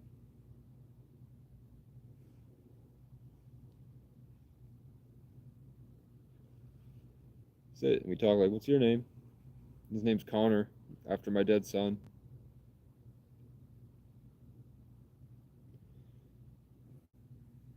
And I talk about, I say some prodding questions about what I would ask to get a measure of where he's at, what he thinks. Like, he tells me about the stuff that happened to him, how he got here, about his parents. He ran away because his stepfather was abusing his mother, and he ran out into the woods to get away. Like he was like, "Fuck you," or just "I hate you," and then runs into the woods. And then Cernunnos catches him, and then a bunch of big Viking drums went, and then the thing opens, and he's here. So I'm like, "Come with me." So I take him under my wing, and then there's a whole bunch of it's this amazing, really cool story about what happened to me and with a more fantasy setting. And then I have another TV show coming that I've written.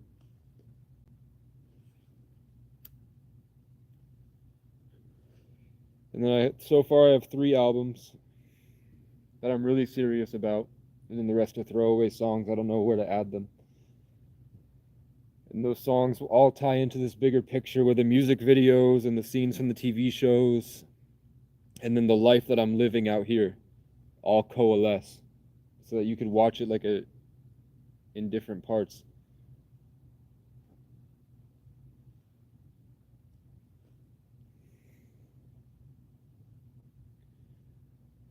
The album's called Sundance, Storm, Stampede, and then I don't know if I should call it Casey or if I should call it Sarajevo or if I should call it Savior. I'm not sure what to call it yet. And Stampede is orange. Sundance is green. Stampede is like it's orange clouds, like fiery orange clouds. Sundance is a mountain with the sun over it. Storm is dark gray with like a purplish hue, kind of. And it's centered around me with a guitar in the middle. And then the one I've been working on all year this year, that's got Angel, it's got Legend, it's got All Right, it's got Rampage, it's got Call Me Back, it's got Salvation. It might have Kill Count, it might have Winter Forest, or I might put those into a separate album as a 2-parter, where one is Simple and one is Salvation.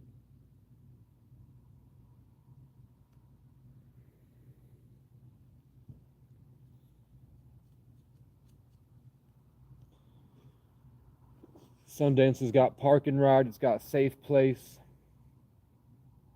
it's got, it might have Challenger on it, it's got Supernova,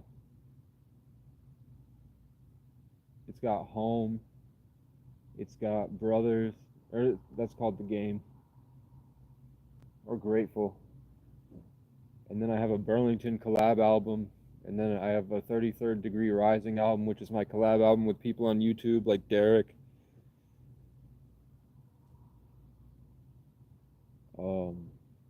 Sundance is probably, it might have Float, or I might do a 2022 album that's got all those songs, that's got Float on it. I don't think no, you have heard Float. It's on Original Songs 1. Storm has Auschwitz, it has thunder, it's got the storm.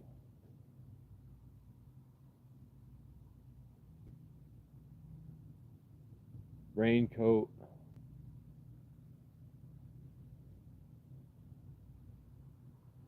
And the Burlington album has Horace, Forever,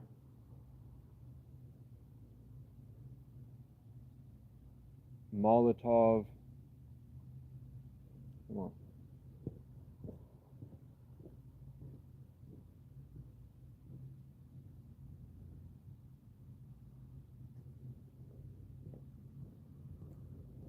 It's got Best of the Best and Blessed, if I haven't said that already.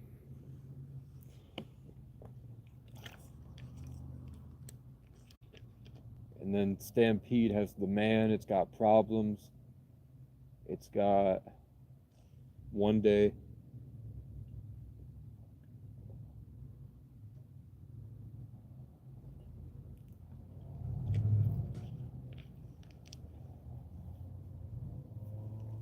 I've got music videos for most of them in my mind somewhere.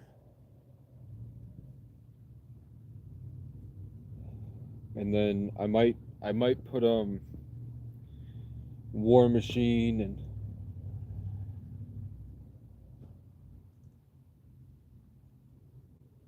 Break the Chains, whatever I'm gonna call that one.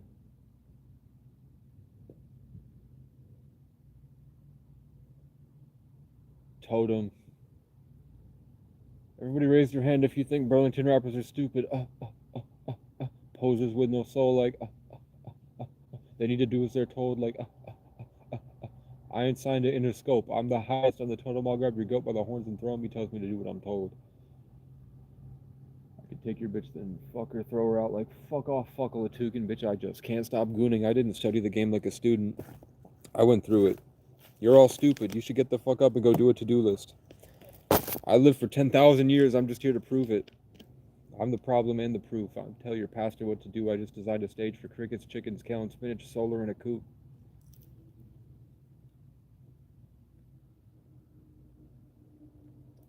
Everybody raise your hand if you think Burlington rappers are stupid. Posers with no soul. I think the blackest thing about Real Ricky is he likes to fuck on fat bitches. Who's out watching Ricky's daughter while he's day drinking at the park? I worked so hard that I became a work of art. You look like you just smelled a fart.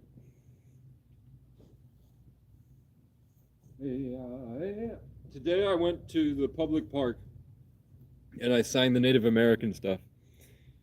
I went and sang my version of Angel Eagle at the park, and all the white people got mad. But there was a very attractive woman that kept peering over the garden she was trimming to get a look at me. And then a couple girls that were probably in middle school came up, and I could feel in the vibes they liked me.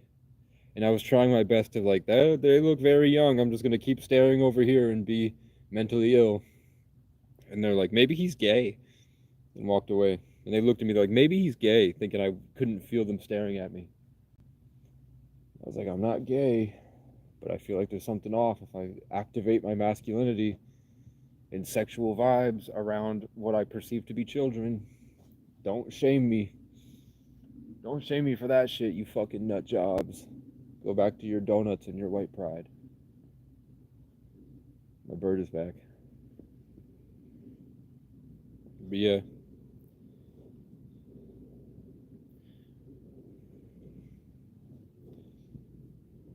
So I have entire streams planned out. I have world-changing life events in my head. That if I could make that come to fruition, it would change the entire world. And then I just have art and movies and TV shows and a book. And I'm worried if I ascend to any level past the ground, that it's all going to go away. I'm worried I'll lose track of the vibes that I get by suffering on the ground out here, but that could just be Stockholm Syndrome. But either way, if you have mental illness, I'd say get a creative hobby and then change your daily habits, change your influences, change your environment. Start to take action to give yourself a better feeling of control, because for the most part, depression is a feeling of being trapped and a feeling of self-aggression. when you're depressed, it's the cause of depression is either that you feel trapped in your own life or that you have something that's you're constantly hitting yourself. Why are you hitting yourself? Why are you hitting yourself? Are you starting to get it? Why are you hitting yourself? Why are you hitting yourself?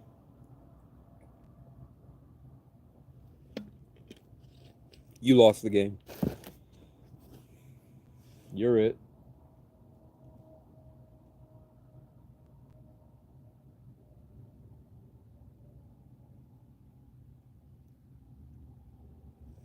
What else? Yeah, I don't know if Revelations is going into Casey or if it's going to be a separate album, but Revelations has Winter Forest, Kill Count, Salvation. No, Kill Count is Musa.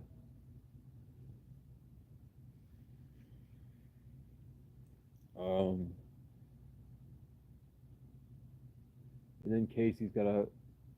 Every one of these albums, I take YouTube beats that I want to take. I like that's close to the vibe that I want to remind me when I hit shuffle. And all these albums are over like 300 songs. Like for me to have two songs that I like on the album, there's about like 300 others that I made and I don't like that I'm not going to post. And you'd think I'd be better at it, but it's like being homeless is you're constantly degraded and you lose everything. It's just constantly trying to pick up what you can and keep going.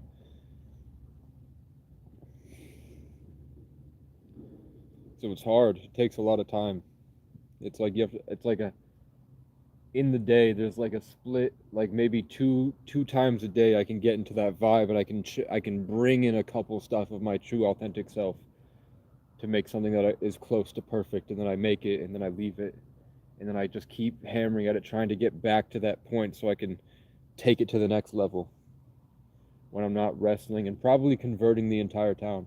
Now that I understand that all these relationships are like tethers of energy and you're like stuck together with everybody, when I go to these small towns, I'm probably converting at a massive level. And then Leo season, I was at the capital of Vermont, right outside the Capitol building, live streaming every day, converting and converting and converting. So I'm like, why do all these people sound like me? And then I'm like, oh, I'm a 33 life path. That's why I keep meeting leaders that deal with lots of people.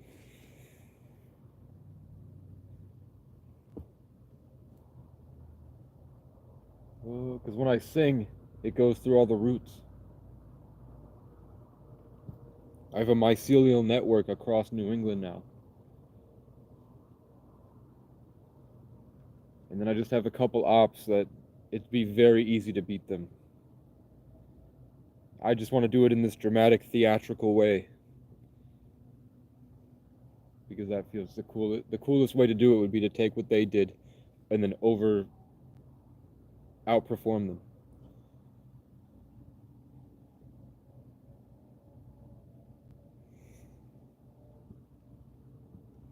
But now, on all the other things I'm now limited by temperature. It's fucking cold out. It's cold as hell out here, bruh. But I don't know if I went to the desert, I'd be dealing with scorpions. If I went down to the reservation, I would be burning alive every day, which sucks. I hate when it's too hot. And then at nighttime, I have scorpions and Wendigo to deal with out there. And I can't just go down to the river. There's no river.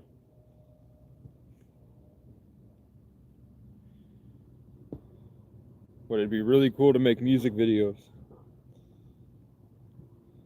And then eventually I could maybe find a plot of land to start building an RV colony on. I wanted to build the RV colony out here. And kind of do what they're doing in West Virginia, where they don't really use cars anymore. They use dirt bikes and they use those. They're not four-wheelers, but they're the next step up, like in between a four-wheeler and a car. They have those. And they just ride around on those through the West Virginia. Vermont has bigger mountains than West Virginia, and Vermont, from what I've seen, it's structured differently.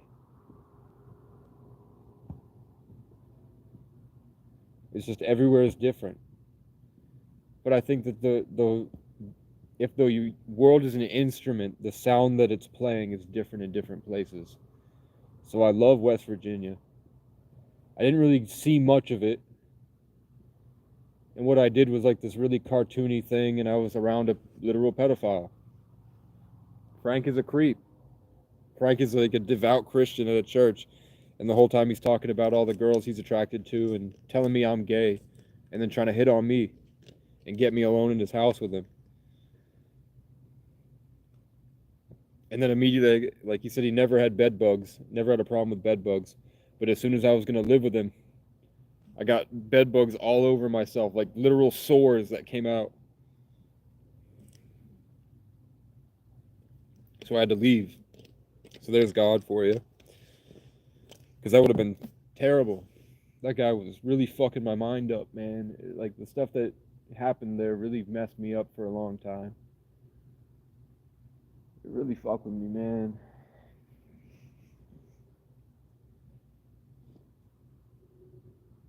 And then a guy named Roger showed up, and then it was my time to go, and then I got back home, and there were 4 people named Roger waiting for me there. I went back to work, and a guy named Roger was my boss, and then my friend's brother Roger kept showing up at my house. So after Roger and Frank told me it's time to leave and I left, I got back, and then there's tons of Rogers and Franks just wandering around in my life for the next like 3 months. Rogers, Franks, and Johns for 3 months. Just over and over and over and over again. So, like, imagine, for me, it seems like, it just seems like everybody's in on something that I'm not. Like, it seems like like the way that I talk to people on a daily basis, it seems like there's like like in Deadpool, they have a sacred timeline in that movie. And on that sacred timeline, everybody's real and normal. But then the further you step away from that sacred timeline, the weirder everybody gets and the more like an AI, where the people they're not anywhere close to themselves. They're like the outskirts of people. So I'm only really talking to like a fraction of who that person is, and the rest is just like filled up by AI. And they're trying to guide me back to the right spot or take me down to hell or something. But some days it's like I make a wrong choice and the whole world is like doing that weird smile and nothing feels real at all. And the way people are talking to me is really off, and the whole behavior of the town, it's like even the crows are like walking and they look at me and they like walk with their head down the same way that I see like the strangers walk with their head down, in the same cadence of their movements, in the same speed, in the same darkness I feel from them. It's like everyone is doing the same thing. And some days it's just like everybody's normal. So I don't know. But I know that if I think about something consistently, it shows up in my life. Like I designed a perfect guitar in my head that I wanted. And then my algorithm put it right at the top of my feed on Marketplace. And I thought about a bike that I wanted, and then eventually, after a long enough time of thinking about it over and over again, it popped up. What I think about is coming to me.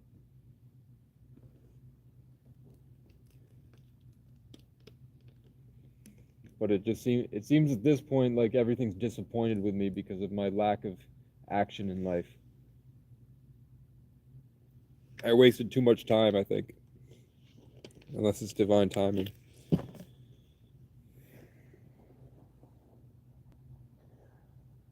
But I don't know, if you want to get women, if you're real and you want to get girls and you're a lonely guy sitting there, for the most part, man, you have to be able to enjoy your life. completely independently and be excited and ambitious for the future. Because if you don't have that ability to maintain that structure in your own life,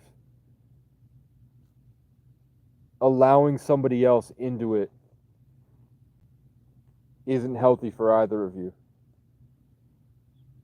And you won't be able, the experience won't be as enjoyable. Unless you're really brave. Because when you're brave and you're consistent, you can still have some of these experiences, but for the most part, if you don't have that kind of disciplined structure in your life with that ambition that things are going to get better, there's not much else I think that anyone can do. It doesn't work out.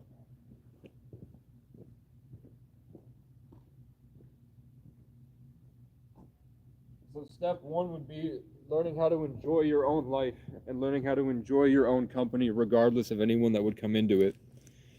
And the next would be turning that into a fun life, because that fun life and that discipline and strength you learn about maintaining your own happiness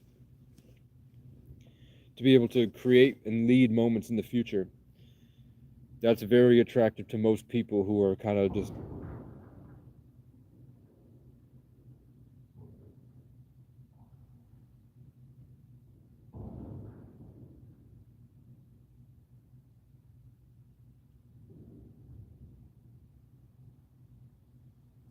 I don't know what that is.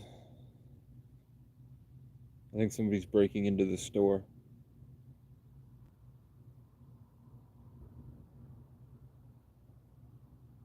It was a gunshot and now stuff with the building. Like, yeah, like slamming on the doors. But the gunshot was farther away.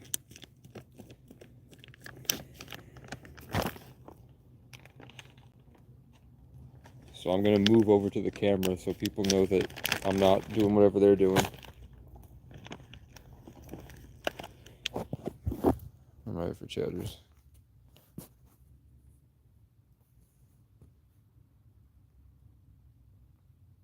I didn't have all messages on. Well, this is fucking stupid. What a little bitch.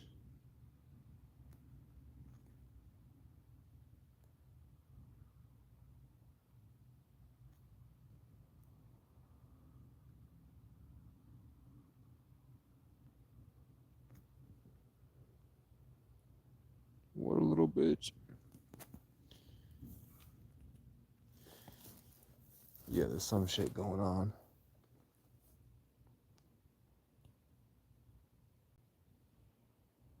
There's a lot of shit going on out there. There's a lot of shit going on out there. I'm getting deja vu. No police sirens, but they're always on me when I just sit out here. What the fuck? They got in. Whatever it was, they got in. I don't know, I'm going to bed. I tried to help y'all. Goodbye. Thanks for watching.